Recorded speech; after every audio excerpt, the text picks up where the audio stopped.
what's going on, everybody? It's another classic rock, and I got my master. I'm her slave. This is Avie. Say hi to Avie.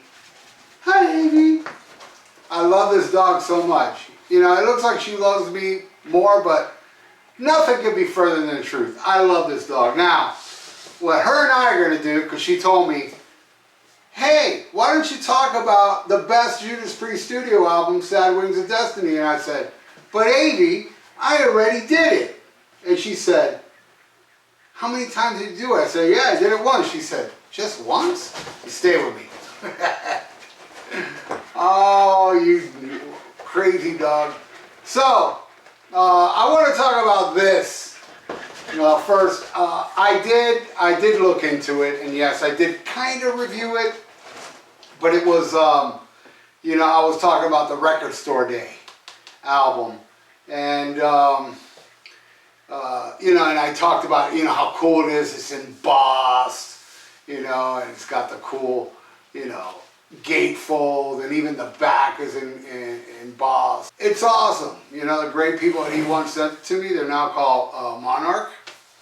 And, but I'm going to break it down a little more than I did the last time, because, you know, I pretty much breezed through it. So I want to get more into this. Judas Priest at the time, they were on Gull Records and shoestring budget, and they were only paid by Gull Records enough to eat once a day. So they pretty much were starving making this album. They made an album before it, Rock-A-Rolla, and they were really suffering. And you know, this was, I believe, Chris Tangiers had something to do with this. Rest in peace. He's done a lot of, he did Painkiller from Judas Priest. I'm trying to look for, I know he had something to do with this. He probably mixed it or whatever. Because it says produced by Jeffrey Covert, Max West, and Judas Priest, but I know Tangiers probably mixed it or something, co-producer. Either way, this is one of the most important metal albums ever made, ever. And it's the only album to feature drummer Alan Moore. And they were very unhappy with the record company and, you know, not really promoting it, because this album did get a lot of good reviews back then, but it didn't sell shit, because, you know, Gull Records is a small company and so forth. But, so then they got offered a contract with CBS Records, and in order for them to get out of the Gull Records kind of contract, Gull Records ended up owning the rights to Rock-A-Rolla, Sad Wings, and some of the demos from Sad Wings. And to this day, they still own it. That's why there's been a gazillion re-releases of this album. And they're living good on it, man, on the Judas Priest thing. I mean, they've repackaged it a million ways, and then you have the Hero, Greatest Hits, and the Best of Judas Priest. I own all that Gull Record stuff, because I'm a big fan of Priest. And I'm telling you, this album is like, you know, the first album, you know, it was heavy in spots, but this is when Judas Priest became their own. And it's kind of like Black Sabbath. Like, you know, they invented metal, and they invented the metal sword. And then this album came around and sharpened that metal sword. I said it a million times. Black Sabbath invented metal, Judas Priest perfected it. So, and this album, man, I'm telling you, this album goes down as far as heavy metal. This is heavy metal history right here. This is definitely a game changer, even though it wasn't really a game changer. It didn't really do much at the time, but this has influenced so many bands. And it's truly original. I mean, Judas Priest took what Led Zeppelin, Deep Purple, and Black Sabbath were doing, you know, put it all in a blender and made it their own. So it starts with my all-time favorite Judas Priest song, which is called Victim of Changes, which is a combination of two songs, because there was a song that K.K. Downing and Al Atkins, the original singer of Priest, wrote called Whiskey Woman, and then Rob Hoffer was in a band called Hiroshima, and they had a song called Red Light Lady. So they combined both songs together, Anybody ever heard it? I've never heard it. Send me a link. Put a link in the description below if there is such a, you know, if this was recorded, because man, that shit has eluded me for decades. I would love to hear it, but, and it is said that Victim of Changes was kind of inspired by Black Dog from Led Zeppelin, which I don't really hear it, but you know, I can see some of it has that vibe. And my God, that middle section, man, where, you know, Halford, when she was wonderful, when she was mine. What an amazing section to this heaviness going into that. And then coming out of that with those banshee screams. Greatest Judas Priest song in my world, hands down. Now, one thing about this album was I discovered Judas Priest in Germany when I visited my brother in the army. My parents went to Germany, and they took me along, and my brother had Unleashed in the East. And I fell in love with that album, and I bought that album when I came back to the States. And it wasn't till like, seriously, till like 83, 84 that I finally heard this. And I was taken back because the songs were so much slower. I was so used to the Unleashed in the East version that I was like, oh, it didn't really grab me. I didn't hate it. I still, you know, it was my friend Buckwheat. Yeah, I had a friend called Buckwheat. And he was white. And he played it for me. He had it on cassette. I listened to it and I was like, man, this is so different than Unleashed in the East version. But it didn't stop me from going out and buying it. So I went and bought it, listened to it, and it was kind of like, yeah, you know, this is kind of like two versions of these songs when I compare them to Unleashed in the East. And, you know, they're just slow and this, but through the years, it has really, really grabbed me, especially after I put this at #1 over Stained Class, which was always my favorite for the longest time. Now I love these versions, but I can't say I like them more than the Unleashed version, but there is one song on here. I don't say it's better than the Unleashed version, but it's tied. It's definitely tied. And it's not Victim of Changes, not Ripper, and I'll get into all those songs. I'll tell you when I get to it, but I absolutely love these songs now, even though I prefer the Unleashed version, except for one tune. But what can you say? My favorite song, Judas Priest song of all time, is Victim of Changes. Then we go into the Ripper. And my God, Glenn wrote the lyrics to this. And it's about Jack the Ripper and that. What, you want to mess with her now? She's animated now. And the guitar work, and even the beginning, like, it's just both of them together.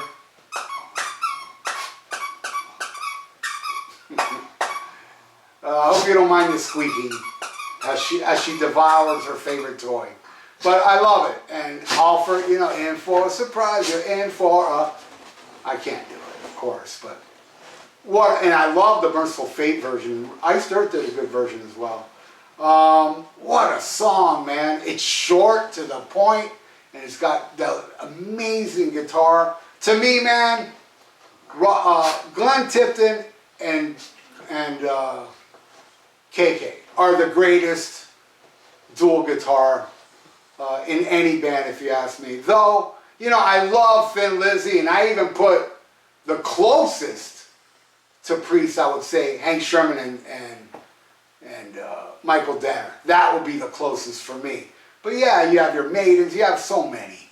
But to me, these guys are the apex. They took it. You know, I just recently did a track by track of Wishbone Ash, which, you know, predates Priest, and they were great too. But this, they like made it the best, just the best. You know, as far as harmonies and, you know, just the way they do that. I mean, they were. I'm telling you, man, Judas Priest now does not have that. They have two guys up there doing it, but they don't have the originals, and that breaks my heart still, man. I understand how Glenn can't be there, but I don't understand still why KK can't be there. Sure, he's lipped off a lot, but it's not right. It's just not right to have Judas Priest without KK Downing. the guy that's been in the band longer than anybody in Judas Priest now, except for Ian Hill. You know, so it just makes no sense to me. But enough of that. You know, I've complained enough about the Judas Priest KK Downing thing. But yeah, the Ripper. Then we go into Dream Deceiver, which, in my opinion, it should be one song. It should be, the song should be called Dream Deceiver, adding the next song Deceiver to it.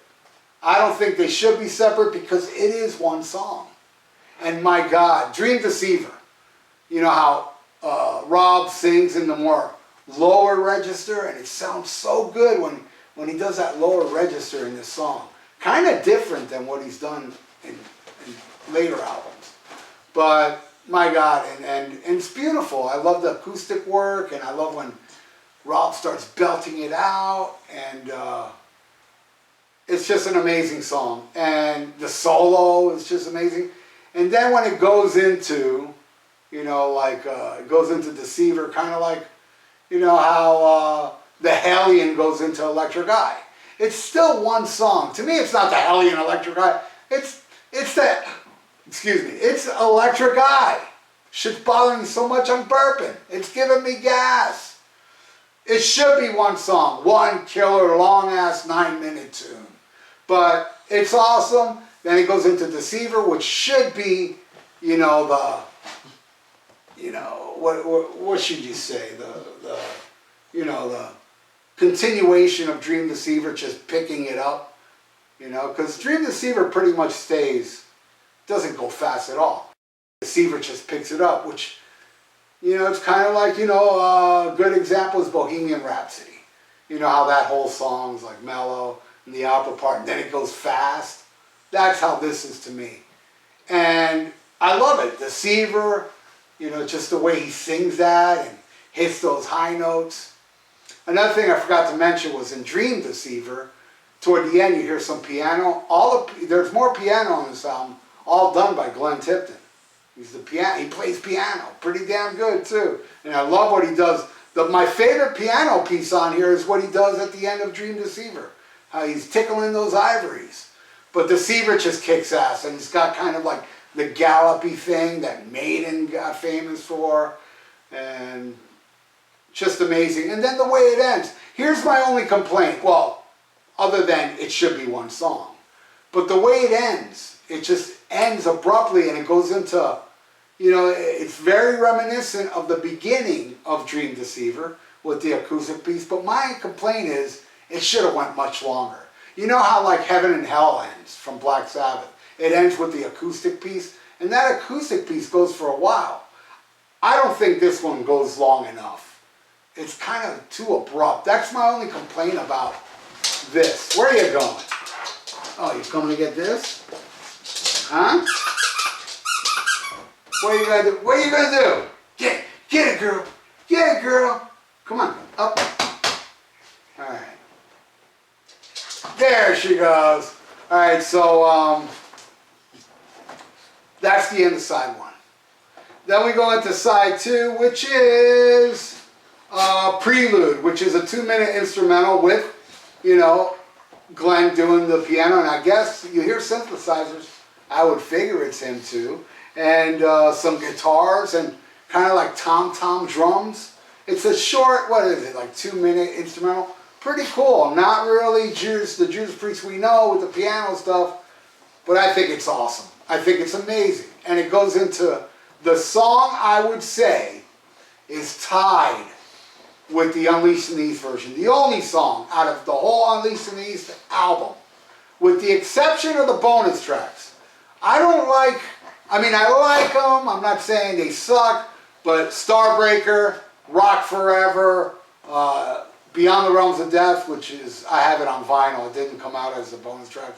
And what's the other one? Hellbent for Leather and Delivering the Goods. They're all good as bonus tracks, but I don't think they're as good as the studio versions. Where everything's on the official album, I think, is better than all the studio versions. But I will say Tyrant, which is very different, because it's much slower, even though it is kind of fast, probably the fastest song on here. I think with its difference, it's tied with the Unleashed version. I love how Halford says, tyrant, captor of humanity, tyrant. And that solo, man, my God, you know, and I just dig it. You know, it's got a lot of killer different tempos, and the lyrics are very rebellious, you know, about like, you know, I'm not going to follow any rules. It's just amazing, man. What else can I say about Tyrant? It's just amazing. And again, this would probably be my favorite of the dual guitar solos on this whole album. It's just unbelievable. It's just ripping, man. All right, and that goes into Genocide. Again, like, you know, I remember the first time I heard this and the Ripper and Victim of Changes. It took me a while to warm up because it's so much slower. But this song, man, is awesome. And I love the part where it picks up with sights to the left, sights to the right. That shit's so awesome. And that also that middle dark section where Rob Halford goes, sin after sin, which ends up being the title of their next album. Amazing song, man. Help me, my people have died. Total genocide. Fucking badass. And yes, I prefer the Unleashed version, but this is like a different song. It's the same song, but it's different because of the slowness and, you know, kind of poverty production, I guess you would say, even though I do enjoy the production, but it does have that 70s sound, which, to me, the best Priest is 70s Priest. Okay, what's next after that? Oh, Epitaph. I still can't get into this song. I don't know, I've heard this album a million times. I heard it today. And I don't know, it's kind of like Queen worship, but not as good as what Queen would do. It just does nothing for me. You know, it's the one clunker on here. It would have been good if they did Diamonds and Rust, because I know they recorded Diamonds and Rust around this era, which, you know, Gull Records released that on the, is it on here? No, it's not on here, but I believe it's, I know it was on the Best of Judas Priest that they released, and I think they did it on one of the re-releases of either Sad Wings or Rock-A-Rolla. Man, if they would have put Diamonds and Rust on here, it would be totally an all killer, no filler. Take Epitaph out and put that cover in. Would have been so much better. And a funny story, just to get off topic by staying on topic at the same time. Joan Baez, you know, the artist that did Diamonds and Rust. Rob Halford said he bumped into her at some show, backstage at some show, and Joan Baez came up to Rob Halford saying, you know, my son prefers your version of Diamonds and Rust than mine, which is awesome. All right, so we end with what I consider the dark horse on this album, Island of Domination. And already kind of signs of Halford with his sexual preference is kind of in this song if you pay close attention. And the heavy riffs on this song to the heavier riffs in the breakdown, kind of Sabbathy. Fuck, man, I mean, I would say this track, Island of Domination, is just as vital and vicious as every other song on here, with the exception of Prelude and Epitaph. It's right there, man. Oh, and also Dream Deceiver is not really vicious, but, I mean, the vocals are. But that's it. That's my review of Sad Wings of Destiny, because she told me to do it. They're coming to take her tomorrow, and, you know, hopefully I won't make another video about Sad Wings of Destiny unless it's a track by track. And, you know, I got a comment the other day, respectful guy, I'm not saying nothing bad. He just said, you know, I'd rather you talk about reviews than these track by tracks, but I feel, and let me know what you think in the comments below, when I do track by track, ain't I giving reviews of actually the albums I do know? Let's say I put whatever. I know I put Sad Wings of Destiny against whatever other album. When I go back and forth, I'm giving kind of a review of both albums. So on a track by track, you get two reviews in one. But, you know, I mean, some people like it, some people hate it. You know, you can't please everybody. But you know what I gotta do on this channel? I gotta please myself first, or else I ain't gonna put it out there, man. You know? And that's what you're gonna get here. I'm not gonna, sorry, you know, I'm all for suggestions and, you know, whatever, but if I don't feel it, I'm not gonna do it. I'm gonna just do what I wanna do. And even if somebody donates for me to do a shitty album in a track by track, I'll do it, you know? Have fun with it. A lot of people love my suck versus suck thing. But that's enough, man. Sad Wings of Destiny, the greatest Judas Priest studio album in my world, not your world, unless you agree with me. So, thank you for watching, and come here and say bye to everybody. Bye. What? Yeah, she told me to tell you all to stay frosty. What else? Did you hear that shit outside? I'm telling you, I live in Cuban town. You heard that car go by? Sounded like fucking Ricky Ricardo was playing in the back of the truck. Hey, if you like to donate, I got a PayPal in the description below. And please subscribe to my channel. Mwah, if you have not. So, stay frosty. Listen to Black Sabbath. And SHMACKEMAGOB. Bang, bang, pizza skulls.